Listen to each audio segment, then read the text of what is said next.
नमस्ते नमस्कार दोस्तों, आप देख रहे हैं शिक्षक वाला मैं लव। आप सभी का स्वागत है। आज हमारे साथ है नवीन सर और आज के इस वीडियो में हम चर्चा करने वाले हैं जो बीपीएससी टीआरई 4 का नोटिफिकेशन कब आएगा और जब बीपीएससी टीआरई 4 का एग्ज़ाम कब होगा, और ऐसे बच्चे जो लगातार टीआरई 1 टीआरई 2 टीआरई 3 देते आ रहे हैं और कुछ मार्क्स से रह जा रहे हैं, उसका सिलेक्शन नहीं हो पा रहा है, उस पर बात करेंगे। और हम एक क्वेश्चन और भी आज लाए हैं चूज करके, जो मतलब मार्केट में जो है बच्चे दो तरीके से तैयारी करते हैं, ठीक है। एक जो नए बच्चे इस बार एलिजिबल हुए हैं वो किस हिसाब से, मतलब उसको किस हिसाब से तैयारी करना चाहिए, सारी बातों पे हम चर्चा करेंगे।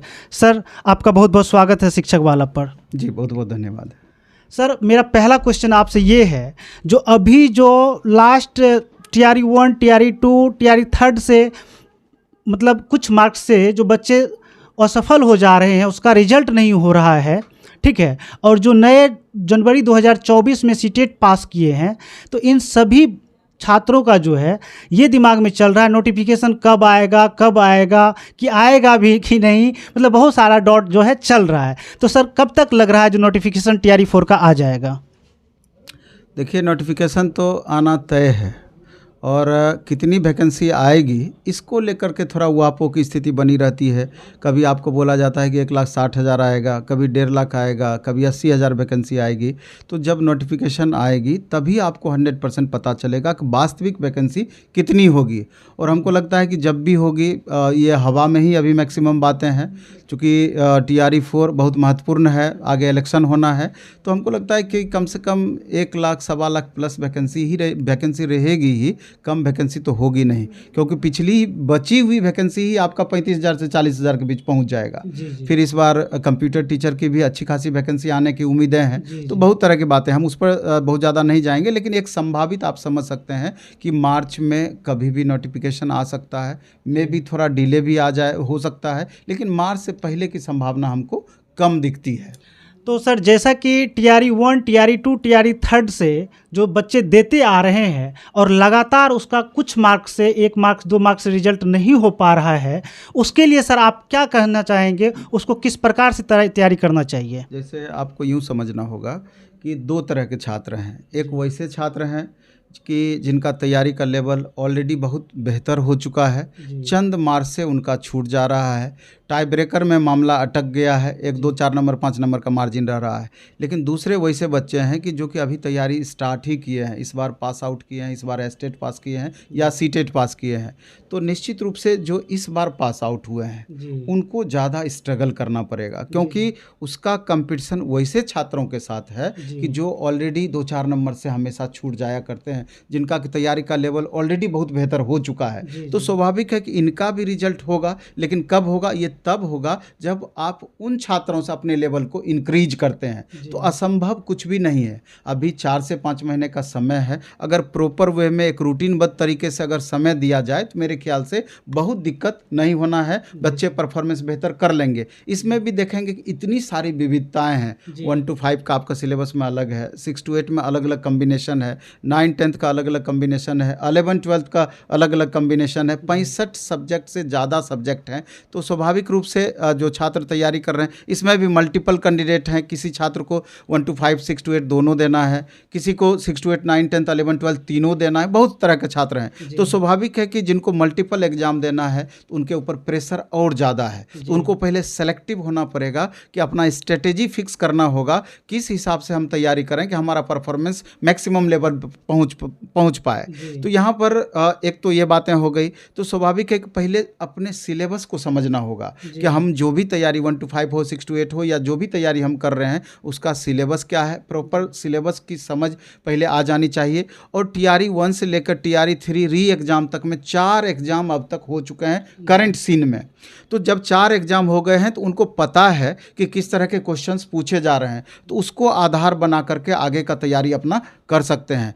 और दूसरा, एक तो ये सेशन हो गया कि पहले बेसिक लेवल हम अपना बेहतर करें। दूसरा इसका महत्वपूर्ण पहलू है प्रैक्टिस, क्योंकि आप कितना भी जैसे रेगुलर क्लासेस कहीं आप करते हैं उससे आपका बेस अच्छा होता है, सेल्फ स्टडी करते हैं तो बेस बेहतर करते हैं, लेकिन जब तक बेहतर प्रैक्टिस आप नहीं करेंगे तो रिजल्ट के बहुत ज़्यादा करीब आप नहीं पहुंच सकते हैं। प्लेटफॉर्म का जहां तक सवाल है, platform by Naveen Kumar Singh app, ये ऑनलाइन मोड में भी है, ऑफलाइन मोड में भी है। तो हमेशा से बच्चे हमको टेस्ट के लिए प्रीफर करते आ रहे हैं, शुरू से बहुत ज़्यादा संख्या में यहाँ पर टेस्टें होती है। तो एक्चुअली टेस्ट में क्या होता है कि हमारा टारगेट होता है कि 4 से 5 महीना का अगर समय बचा हुआ है तो 4 से 5 महीने में टेस्ट के मदद से एनसीईआरटी क्लास 6 to 10 हम बच्चों को कवर करा दें, एससीईआरटी क्लास 6 to 10 कवर करा दें, बीपीएससी प्रशासनिक में जिस तरह का क्वेश्चन टीचर्स के रिगार्डिंग पूछा जाता है उसका टोटल क्वेश्चन हम करा देते हैं। टीआरई 1 से लेकर टीआरई 3 तक में, री एग्जाम तक में जो भी क्वेश्चन पूछे गए हैं, एस्टेट का जो भी क्वेश्चन पूछा गया है, सबको आपस में समाहित करते हुए 10-10 क्वेश्चन या कुछ खास परसेंटेज लेकर के आपको पता भी नहीं चलता है सारे का टेस्ट लेकर। और जब डिस्कशन हम कराते हैं, अगर 100 क्वेश्चन का हम डिस्कशन कराएंगे, 500 से 600 क्वेश्चन मिनिमम आपका एक्स्ट्रा तैयार होता है। तो अब समझिए किसी बच्चों का एक दिन में अगर 500-600 क्वेश्चन तैयार हो रहा है तो सप्ताह में 3500 से 4000 हो गया, 2500 आप मानिए तो 10,000 क्वेश्चन ये क्लास के अलावा एक्स्ट्रा आपका तैयार हो रहा है टेस्ट और डिस्कशन के मदद से। अगर एक महीने में 10,000 हो रहा है तो 4-5 महीने में 40 से 50,000 क्वेश्चन हो जाता है, जबकि 20 से 25,000 ही ऐसा क्वेश्चन है जिसका रोटेशन हमेशा होता है। 10% क्वेश्चन ही हम हमेशा आपको नया मिलेगा। तो जब बच्चे इतना कर लेंगे तो क्वेश्चन छूटेगा कैसे? तो अगर ईमानदारी पूर्वक बोला जाए तो सब्जेक्ट के study plus test plus discussion मिला करके मिनिमम 8-9 घंटे का समय तो सिर्फ हम ले लेते हैं, बाकी 4 से 5 घंटे तब भी स्टूडेंट को पढ़ना ही पड़ेगा। 12-13 घंटे से कम में काम बच्चों का अभी नहीं चलेगा। अगर उतना देर नहीं पढ़ेंगे तो गारंटी है कि टीआरई 4 में उनको दिक्कत होगी, क्योंकि ये नहीं कि मेरे पास 1 साल का समय है, 2 साल का समय है, फाउंडेशन लेवल से पढ़ रहे हैं, 6 घंटा पढ़ेंगे तो मेरा काम चल जाएगा, कतई नहीं। आपके पास 5 महीने का ही समय है और 5 महीने में इतने बड़े सिलेबस को कवर करना है। हिंदी लैंग्वेज को भी कवर करना है, 30 मार्क्स का हिंदी इंग्लिश रहता है, वहाँ भी पास करना है। 40 मार्क्स का आपका जीएस सेक्शन रहता है, कॉमन पेपर, वहाँ भी 7 सब्जेक्ट सब मिला कर रहता है, वहाँ पर बेहतर स्कोर करना है। और 80 मार्क्स का आपका सब्जेक्ट रहता है, वहाँ पर बेहतर स्कोर करना है। तो इतने बड़े सिलेबस को मेंटेन करने के लिए आपको समय भी देना पड़ेगा और मैक्सिमम एनर्जी लेवल आपको बना के रखना पड़ेगा, नहीं तो आपकी परेशानी बढ़ सकती है।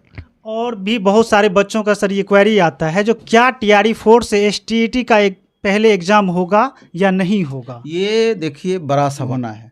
एस्टेट के से रिलेटेड जो केस हुआ है कि इतनी बड़ी वैकेंसी आप देने जा रहे हैं और एस्टेट का कैलेंडर आपने इससे पहले जारी किया था, जो कि कैलेंडर के हिसाब से आपने एग्ज़ाम नहीं लिया, तो एग्ज़ाम एस्टेट टीआरई 4 से पहले एस्टेट भी होना चाहिए, बीटेट भी होना चाहिए, स्पेशल बिहार के बच्चों के लिए भी टेट स्पेशल होना चाहिए, ये दोनों होना ही चाहिए। हमको लगता है कि 1 सप्ताह में पता चल जाएगा पॉजिटिव वे में कि आपका एस्टेट होगा अथवा नहीं होगा, क्योंकि कोर्ट से रिलेटेड जो भी ऑर्डर आएगा, और हमको तो पूरा भरोसा है कि कोर्ट पॉजिटिव ही ऑर्डर देगी और इतने बड़े वैकेंसीज पहले बीटेट भी होगा और एस्टेट भी होगा। बस 1 मिनट के अंदर। तो आप सर ये बता दें, जो कंप्यूटर साइंस के टीचर बनने के लिए जो बातें चल रही है, 70,000 बहाली आएगी, 80,000 बहाली आएगी, तो उसके लिए सर क्या है? मतलब बीएससी वाले फॉर्म भर सकते हैं या बीए वाले फॉर्म भर सकते हैं या मतलब बीकॉम वाले फॉर्म भर सकते हैं? सभी लोग परेशान रहते हैं। 1 मिनट के लिए सर उसके बारे में कुछ कह दीजिए। देखिए अभी के समय में ये एक बहुत मेजर इशू है, क्योंकि सबसे ज़्यादा अगर कोई चर्चा में है तो कंप्यूटर सब्जेक्ट ही चर्चा में है, क्योंकि सरकार का उद्देश्य है कि इस बार प्राथमिक, उच्च प्राथमिक और इसके अलावे दोनों स्कूल में, बाकी तो 11-12 का वैकेंसी आता ही है, दोनों स्कूल में कम से कम एक कंप्यूटर टीचर की बहाली होनी चाहिए। बिहार में अभी 32,100 कंप्यूटर 32,100 6 to 8 का विद्यालय है और 40,000 प्लस विद्यालय प्राइमरी का है, 1 to 5 का। तो स्वाभाविक रूप से बताया जा रहा है कि 26,000 से 28,000 के बीच में कंप्यूटर टीचर की पहले फेज में बहाली आ सकती है। हो सकता है कि इसके बाद फिर दोबारा एक वैकेंसी दे दे जिसमें प्राथमिक विद्यालय में भी कंप्यूटर कंप्यूटर टीचर की बहाली करे। तो जब भी इतनी बड़ी वैकेंसी आएगी, बीटेट इससे पहले सरकार जरूर लेगी। और जहाँ तक क्वालिफिकेशन का सवाल है, अभी तक जो दिखाया गया है कि 6 to 12 के लिए क्वालिफिकेशन, उसमें मेजर बीसीए के बाद एमसीए होना चाहिए, वो तो ही है। बीएससी, एक तो जो इंजीनियरिंग है जिनका कंप्यूटर से या इंफॉर्मेशन टेक्नोलॉजीज, उसको तो अलाउ किया गया है 11-12 के लिए, और नीचे के लिए भी करेगी उसको। लेकिन मेजर इशू फंसता है यहाँ पर कि जो छात्र पोस्ट ग्रेजुएशन कर चुके हैं, जी जी, वो अगर पीजीडीसीए कर लेते हैं जी जी, तो वो 11-12 का टीचर बिना बीएड का बन सकते हैं। पहले इस बात को समझना जी होगा। जी, और जो बी या बीटेक पास स्टूडेंट हैं, जी, वो अगर पीजीडीसीए कर लेते हैं तो उनको भी 11-12 के लिए टीचर की योग्यता हासिल हो जाएगी, बीएड नहीं भी किए हैं तो। मेजर मामला यहाँ फंस रहा है 1 to 5, 6 to 8 के टीचर के लिए, कंप्यूटर टीचर के लिए क्या एलिजिबिलिटी रहेगी। तो पहले ही एसीएस सिद्धार्थ सर बोल चुके हैं कि इस बार हम नया नियमावली बनाने जा रहे हैं, और नए नियमावली में हो सकता है कि चूंकि आगे इलेक्शन है, सरकार की भी एक कोशिश होगी कि मैक्सिमम यूथ को इसमें हम शामिल करें, तो थोड़ा सा उदारतापूर्ण तरीके से क्वालिफिकेशन को ये जस्टिस करे। इसका मतलब ये होता है कि क्वालिफिकेशन में थोड़ा सा बदलाव करते हुए थोड़ा इसको नीचे भी कर सकती है। हो सकता है कि ग्रेजुएशन के बाद पीजीडीसीए, हो सकता है कि ग्रेजुएशन के बाद डीसीए, हो सकता है कि ग्रेजुएशन के बाद एडीसीए, या कुछ भी इस तरह की चीज़ें कर सकती है सरकार। लेकिन मेरा एक ही चीज़ कहना है कि जो खास करके 1 to 5, 6 to 8 टीचर के लिए अभी वेट कर रहे हैं, तैयारी अभी से स्टार्ट कर दें, लेकिन क्वालिफिकेशन के लिए थोड़ा वेट कर लें।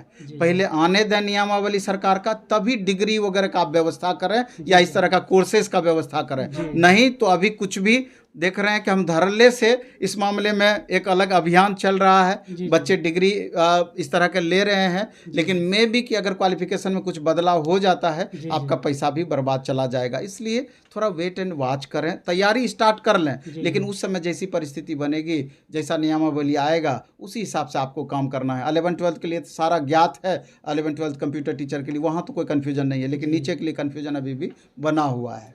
तो सर, बहुत ऐसे छात्र हैं जो पटना से बहुत दूर रहते हैं, किसी कारणवश अपने पैसे की दिक्कत की वजह से या घर की महिलाएं सब्जी होते हुए भी पटना नहीं आ सकती है।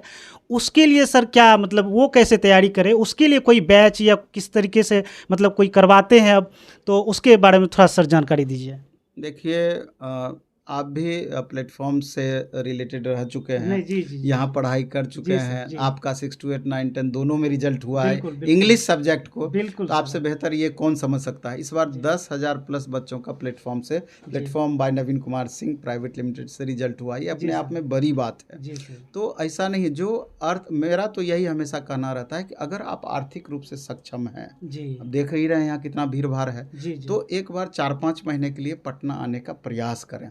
अगर आर्थिक रूप से दिक्कत है तब भी कोई परेशानी नहीं है, सारी सुविधाएं मिनिमम फी में platform by Naveen Kumar Singh app, play store से platform by Naveen Kumar Singh app को डाउनलोड करके मिनिमम फी में 1 to 5, 6 to 8, 9, 10, 11-12 यानी पीजीटी सारे कोर्सेस उपलब्ध है।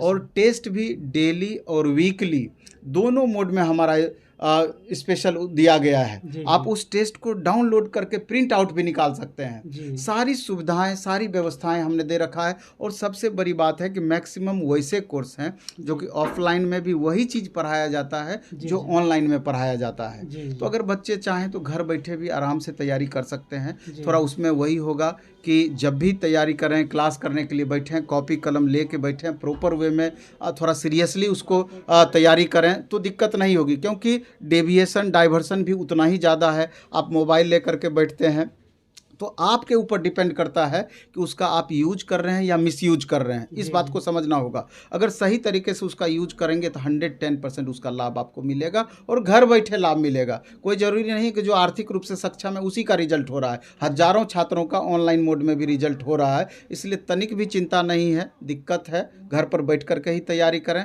आजकल हर जगह सबके पास एंड्रॉयड मोबाइल है, कोई प्रॉब्लम नहीं है। और यदि सर टेस्ट लगाना चाहे तैयारी करने के बाद, वो भी platform by Naveen Kumar Singh app पर हमने डेली टेस्ट, वीकली टेस्ट और एक अलग और ऐप है प्लेटफॉर्म ऑनलाइन टेस्ट ऐप करके, तो हमने सारी सुविधाएं मुहैया करा रखी है। इसलिए किसी को चिंता करने की बिल्कुल भी ज़रूरत नहीं है। बस खाली अपना माइंड सेट बनाना होगा कि हमको ईमानदारी से 5 महीना पढ़ाई करना है, क्योंकि अंततः आपका ही मेहनत काम करता है। कोचिंग हमेशा एक गाइड रहा है, गाइड अच्छा मिल गया, कंटेंट अच्छा मिल गया तो बनिस्पत सफलता आसान हो सकती है, लेकिन 70% आपका मेहनत, 30% ही कोचिंग या दूसरे सहयोगी आपको मदद कर सकते हैं। जी, तो आप अभी देख रहे थे हमारे साथ नवीन सर थे। तो आज की इस वीडियो में इतना ही। धन्यवाद।